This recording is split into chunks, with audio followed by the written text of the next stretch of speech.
ఓం మహాగణాధిపతయే నమః. ఓం గురుభ్యో నమః. ఓం శ్రీమాత్రే నమః. పరమేశ్వర స్వరూపమైనటువంటి జ్యోతిష, వాస్తు మరియు ఇతర అనేకమైనటువంటి శాస్త్రములను మనకు అందించినటువంటి మహర్షులకి నమస్కారం. హయగ్రీవ హయగ్రీవ హయగ్రీవేతి యో వదేత్ తస్య నిస్సరతే వాణీ జహ్నుకన్యా ప్రవాహవత్. అరుణాం కరుణాతరంగితాక్షీం ధృతపాశాంకుశపుష్పబాణచాపాం అనిమాదిభిరావృతాం మయూకైః అహమిత్యేవ విభావయే భవానీం. శ్రీమాత్రే నమః.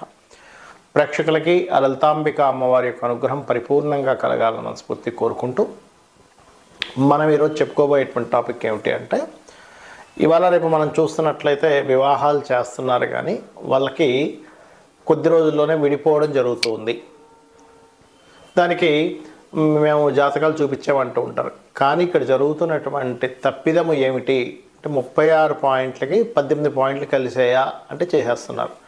అలా కాకుండా 18 పాయింట్లు దాటిన తర్వాత ఉండేటువంటి ఆ వర్ణకూట ఏవైతే కూటమి ఉందో అది చూసుకుంటూ, దాంతోపాటు ప్రతి లగ్నము వారికి మనకి మేషం నుంచి మీనం వరకు ఉండేటువంటి 12 లగ్నాల వారికి అసలు ఏ ఏ విషయాలు పరిపూర్ణంగా చూసుకోవాలి, ఎక్కడ మనం ఫెయిల్యూర్ అవుతున్నాము, ఏ విషయాలు చూసుకుంటే భార్యాభర్తలు చక్కగా కలిసి ఉంటారు అనేటువంటి విషయాలు ఇప్పుడు మనం 12 లగ్నాలకి తెలుసుకుందాం. అదేవిధంగా ఈ విషయాలు చెప్తుంది నేనైనప్పటికీ కూడా చెప్పిస్తుంది సాక్షాత్ లలిత అమ్మవారిగా భావిస్తూ ముందుకు వెళ్దాం.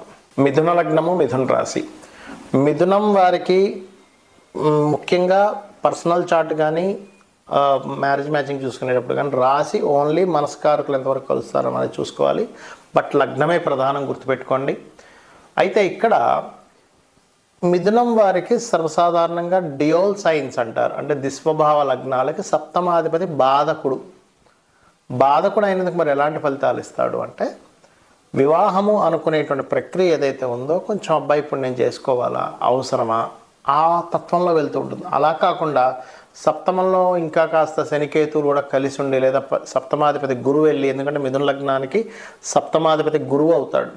ఆ గురువు వెళ్ళి పాపగ్రహ సంబంధంతో కలిసి ఉండి, లేనట్లయితే వైరాగ్య సంబంధ గ్రహాలతో కలిసి ఉంటే ఇంకొంచెం ఎక్కువ వైరాగ్యం వస్తుంది. సహజంగానే బాధకుడు వెళ్ళి ఇంకొంచెం పాడేయడు. అప్పుడు ఏమవుద్ది అంటే, చిన్న ఎగ్జాంపుల్ చెప్తాను చూడండి. ఒక వ్యక్తి ముందే అతనికి హోంవర్క్ చేయడం ఇష్టం లేదనుకుందాం, దాంతోపాటు ఇంకా ఎక్స్ట్రా ఇచ్చారు హోంవర్క్, అప్పుడు ఎలా ఉంటుంది పరిస్థితి? అట్లాగే సప్తమ స్థానాధిపతి బాధకుడు కాబట్టి ప్రధానంగా మీరు వివాహానికి ముందు కాస్త శనగలు దానంగా ఇస్తూ ఉంటే, లేదా గురువు ఏ గ్రహాలతో పాడవుతాడో సర్వసాధారణంగా శనితో కానీ నీచబడినటువంటి గ్రహాలతో కానీ, ఒక్కోసారి సప్తమాధిపతి అష్టమంలో నీచ పొందుతాడు. అలా జరిగినప్పుడు ఇబ్బంది అనేటువంటిది వస్తుంది. అయితే ఇక్కడ ఎప్పుడైనా సప్తమాధిపతి అష్టమంలో ఉండి నీచబడినప్పుడు ఆ నీచబడిన రాస్యాధిపతి ఎలా ఉన్నాడో చూడాలి. నీచబడినటువంటి రాస్యాధిపతి అంటే గురువు వెళ్ళి మకరంలో నీచబడ్డాడు. అప్పుడు ఆ రాస్యాధిపతి కనుక బాగున్నాడు అనుకోండి, అప్పుడు మళ్ళీ ఆ నీచం అనేటువంటిది కొంతవరకు ఎఫెక్ట్ తగ్గుతుంది. ఇది పర్టికులర్గా చూసుకోవాలి. అయితే మీకు పంచమ స్థానాధిపతి వివాహం తర్వాత కారకుడు శుక్రుడు అవుతాడు మీ మిథున లగ్నానికి. శుక్రుడు బాగున్నాడు అంటే ఇక్కడ జరిగేటువంటిది ఏంటంటే, మీరు విదేశాలకి వెళ్ళాలని ప్రయత్నం చేసేటువంటి వారికి సంతానం కలిగినప్పటి నుంచి విదేశీ ప్రయాణాలు జరుగుతాయి మిథున లగ్నం వారికి వివాహం చేసుకున్నప్పుడు. అయితే వివాహం తర్వాత ఉండేటువంటి జీవితాన్ని, సంతానాన్ని, ఈ రెండింటినీ చూపించేటువంటిది శుక్రుడు కాబట్టి అవతల వాళ్ళ పర్సనల్ చార్ట్లో కూడా ఈ 5th లార్డ్ 12th లార్డ్ ఒక్కోసారి సమ్ టైమ్స్ ఒకటే అవుతాయి. ఎలాగా ధనుర్లగ్నానికి కూడా 5th లార్డ్ 12th లార్డ్ ఒకడే, మిథున లగ్నానికి కూడా 5th లార్డ్ 12th లార్డ్ ఒకరే అవుతారు. ఇలా ఒక్కరే అయినప్పుడు ఏమవుతుందంటే, బాగుంది అనుకోండి ఆ ప్లానెట్, సంతానం విదేశాలకు వెళ్ళడం, సంతానం పొందిన తర్వాత మీరు విదేశాలకు వెళ్ళడం జరుగుతుంది. అందులో పర్టికులర్గా మీకు శని చంద్ర రాహు కానీ గురు చంద్ర రాహు కానీ కాంబినేషన్ ఉన్నట్లయితే, మరి ఈ శుక్రుడు కనుక పాడయ్యాడు, లవ్ కారకుడు అండి, గుర్తుపెట్టుకోండి. మిథున లగ్నాన్ని శుక్రుడు సహజంగానే లవ్ కారకుడు, సహజంగా పంచమాధిపతి అయ్యాడు. ఇద్దరి మధ్యనే ఉండేటువంటి ప్రేమానురాగాలు తగ్గుతాయి. మరి ప్రేమానురాగాలు తగ్గుతున్నాయి, అప్పుడు ఏం చేయాలి? శుక్ర సంబంధించిన దానం ఇవ్వడం. తెల్లటి గోవు మీకు దగ్గరలో గోశాలు ఉన్నట్లయితే దానికి తీపి చపాతీలు తినిపించడం, కాస్త గరికతోని గణపతికి ఆరాధన చేయడము, అమ్మవారి ఆరాధన చేయడం, ఇవి చేస్తున్నట్లయితే ఖచ్చితంగా మీకు ఏమవుతుందంటే, ఈ హార్మోనియల్ అంటే ఇద్దరి మధ్యనే ఉండేటువంటి ఒక ప్రేమానురాగాలు ఇవన్నీ కూడా చక్కగా ముందుకు కదలడం జరుగుతుంది. మరి కొంతమందికి వివాహ సంబంధించినటువంటివి చూసినప్పటికీ కూడా ఒక్కొక్కసారి ఇబ్బంది అవుతూ ఉంటుంది. అంటే అలాగా వారిద్దరికీ సెట్ అయిందండి, అయినా సరే గొడవ వస్తుంది అంటారు. దానికి కారణం ఏంటో చెప్తా ఇప్పుడు నేను మీకు. వాళ్ళ పర్సనల్ చార్ట్లో ఎవరైతే వివాహం చేసుకోబోతారో మీరు అవతల వాళ్ళది కానీ మీది కానీ పర్సనల్ చార్ట్లో పర్టికులర్గా వివాహ సమయం కాదు అంటే వివాహం చేసుకోకూడని సమయంలో వివాహం చేసుకుంటున్నారు, గుర్తుపెట్టుకోండి. అది ఎట్లా తెలుసుకోవాలి? పురుషులైతే మీ శుక్రుడికి గోచారంలో శుభగ్రహాలు కాకుండా పాపగ్రహ సంబంధాలు వచ్చాయి అంటే అప్పుడు దాని అర్థం ఏంటి? ఆ గోచారంలో పాపగ్రహం ఉన్నంతసేపు శుక్రుడి మీద లేదా సప్తమ స్థానాది మీద సప్తమం మీద పాపగ్రహాలు ఉన్నప్పుడు ఆ టైంలో చేసుకోకూడదు. చేసుకుంటే దాని ఫలితం వస్తుంది. అలాగే స్త్రీలకైతే కుజుడి మీద పాపగ్రహ సంబంధం రాకూడదు. కుజుడికి కేంద్ర కోణాల్లోని, ముఖ్యంగా కోణాల్లోని, అదేవిధంగా సప్తమ స్థానాధిపతి చూసుకోవాలి. ఇది ప్రధానంగా తీసుకోవాల్సినటువంటిది. మరియు దీంతోపాటు